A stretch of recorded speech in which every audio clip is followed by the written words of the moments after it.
All right. Well, before we move on to Xfinity, this conversation came up this week as it has the last several years. This is, I think, the fourth year now. I think back to when we started Bristol Dirt that NASCAR's actually had a race on Easter Sunday. That was a tradition for many, many years that it would be an off weekend across the board for all three series, and the Cup Series even longer before that, not racing on Easter Sunday. I remember, growing up, there would maybe be a truck or a nationwide race, on Good Friday or Holy Saturday or part of that weekend, but the Cup Series would always be off. And then Bristol Dirt kind of started this trend back up where we have had races on Easter Sunday.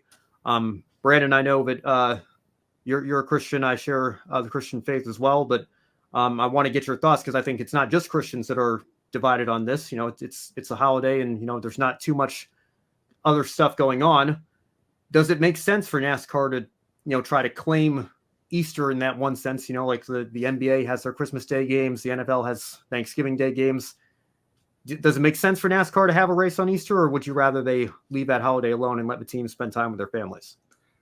Trying to set my personal convictions aside, I think if you look at the stands on Sunday evening alone at Richmond, I think that should tell you enough that it's not catching on like they would intend for it to. I just don't think people are getting out to go watch pay a cup race ticket for their family and watch a cup race on Sunday evening, on Easter Sunday. I don't think they're buying into that, especially. And I think it's more, I might get flagged down for this, but I think it's more geographical than we may realize. Like a place like Richmond, Virginia, I don't think the average family is going out to watch the cup race at night on Easter Sunday. But I think if you went somewhere like, I don't know, somewhere different in the country, or maybe there's not many churchgoers per se by title, then you might get, anywhere in California, I'd say is a good place to start. You might get some more attendance, but that's just one person's opinion. I don't know how you feel about that.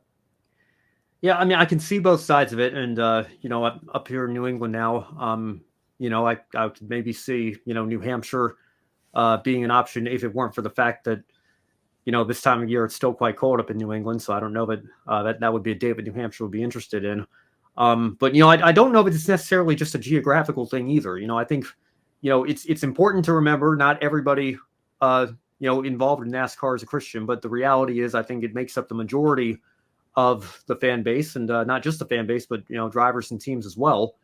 And I think there is something to be said for maybe giving them that time to reflect with their families and have a day off and be able to spend some time with them. But I can also see from a business standpoint, if you want to, like what we had this weekend, we had a Formula E race in Japan. We had a rally event going on, and Grid Live wrap up yesterday with our friend Joe was very, very short because the Formula E race, took place on a Saturday. I think maybe even the late stages of Friday night still, depending on when the start time was, for us here in the States, and even on the West Coast. So pre-race took care of that, and then wrap-up was very short because there just wasn't much going on. So I could see from a marketing standpoint where NASCAR might want to spend some time to capitalize on that.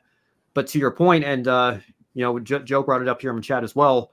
Maybe it's a Richmond thing as well. The crowd's been down there a Richmond thing as well for years. But even Bristol Dirt to an extent. I feel like obviously the days of us filling all the 160,000 seats or whatever for the spring race, I think are long gone. I don't think if we ever get back there, it's not going to be an overnight transition. But I think the dirt certainly was a novelty that helped bring some fans in with the curiosity factor. Like this is going to be something different.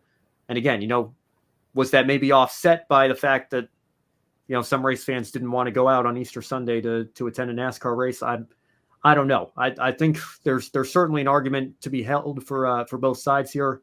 I think as long as NASCAR's having a race on Easter, the debate's going to come back up again every year. But, again, I would probably share your viewpoint. I would lean towards, I would wish that it would be an off weekend for everybody like it was for many, many years. But I can also understand it's a business as well. And I don't know that, necessarily, even if it's the majority of people's religious faiths, I don't know that should necessarily be the driving factor in terms of what we do to create our schedules.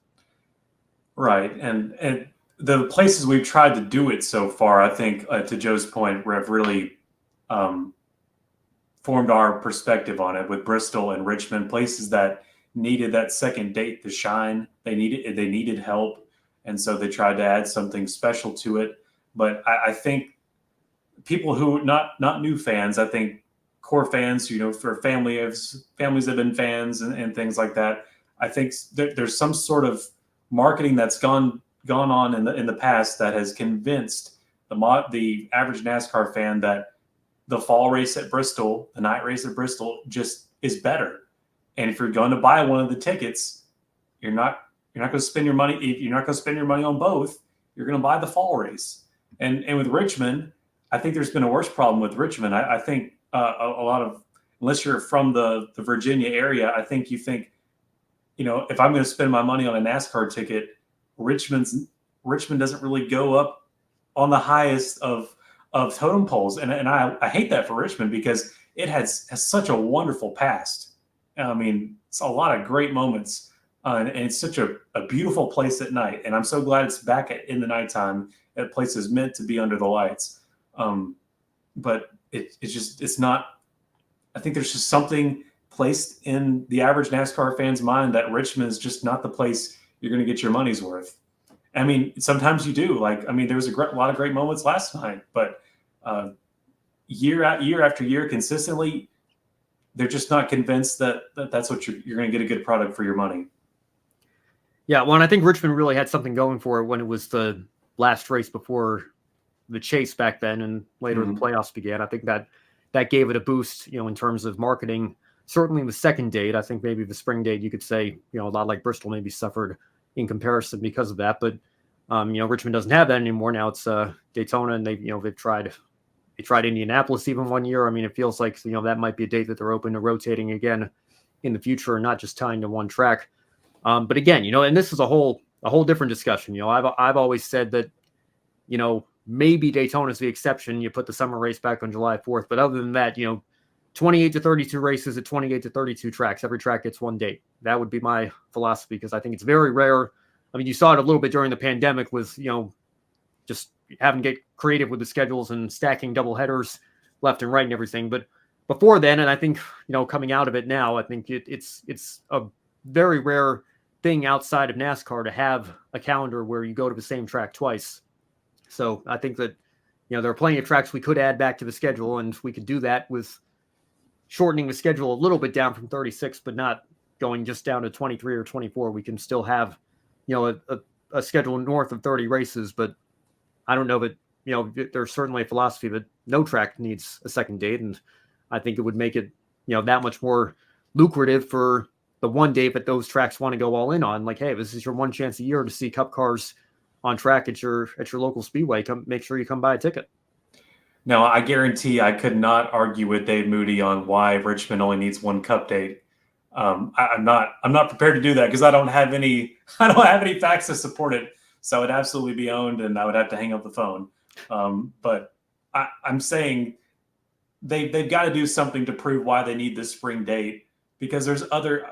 I can't tell you all of them, but there's other dates that I think they're taking this away from that deserve a shot. And I don't know what sort of money is in the market of Richmond and is in the sponsors that go into that Toyota Owners 400 that keep it going year after year. Well, we've got to have the two Richmond dates. That's set in stone. Like what is it that they have seen that says we've got to have that back and we can't experiment with something different?